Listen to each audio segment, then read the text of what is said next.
Director గారు, మీరు ఇందాక స్పీచ్లోనే చాలా విషయాలు చెప్పారు.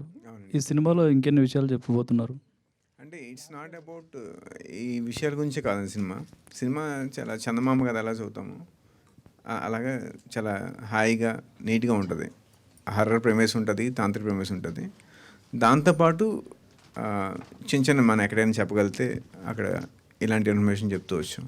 అంటే మైథాలజీ టచ్ కూడా ఇచ్చారు కదా? అవునండి. అదే నేను మీకు మనకి తెలియకుండానే మన లైఫ్లో ఇవి భాగం అయిపోయాయండి. రామాయణ మహాభారత కాలం నుంచి తాంత్రిక విద్యలు ఇవన్నీ ఉన్నాయి. అదే నేను చెప్దాం అనుకున్నాను. అంటే ఇప్పుడు టెక్నాలజీ ఎంతో డెవలప్ అయింది. అసలు మంత్రాలు తంత్రాలు అనేది ఎవరు పట్టించుకోరు ఇప్పుడు. ఇలాంటి టైంలో ఇలాంటి సినిమా తీయాలని ఎందుకు అనిపించింది? అదే ఇట్స్ అవర్ సైన్స్.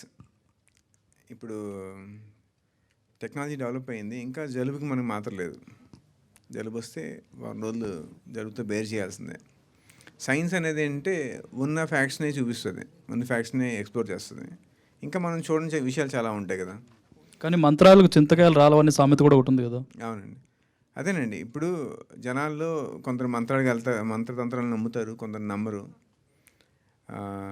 నేను నా కొడుకు పుట్టేంత వరకు నేను నమ్మేవాడిని కాదు.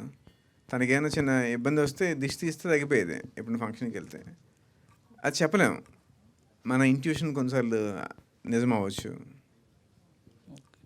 ట్రైలర్లో ఒక తెలుగు ముఖ్యమంత్రి కూడా తాంత్రిక శక్తిని చేశారు, తాంత్రిక పూజలు చేశాడని చెప్పారు. ఎవరండి ఆ ముఖ్యమంత్రి? అది ఇప్పుడు చెప్పలేనండి. సినిమాలోనే చెప్పారా? సినిమాలో కూడా చెప్పట్లే. మరి ఆ ముఖ్యమంత్రి ఎవరో చెప్తే బాగుంటుంది. అది మీరు జర్నలిస్ట్ కదండి, మీరు కనుక్కోవచ్చు. అది న్యూస్ ఆర్టికల్స్లో కూడా పడింది, ఇండియన్ ఎక్స్ప్రెస్లో పడింది. సో ఓకే అండి, థ్యాంక్ యూ.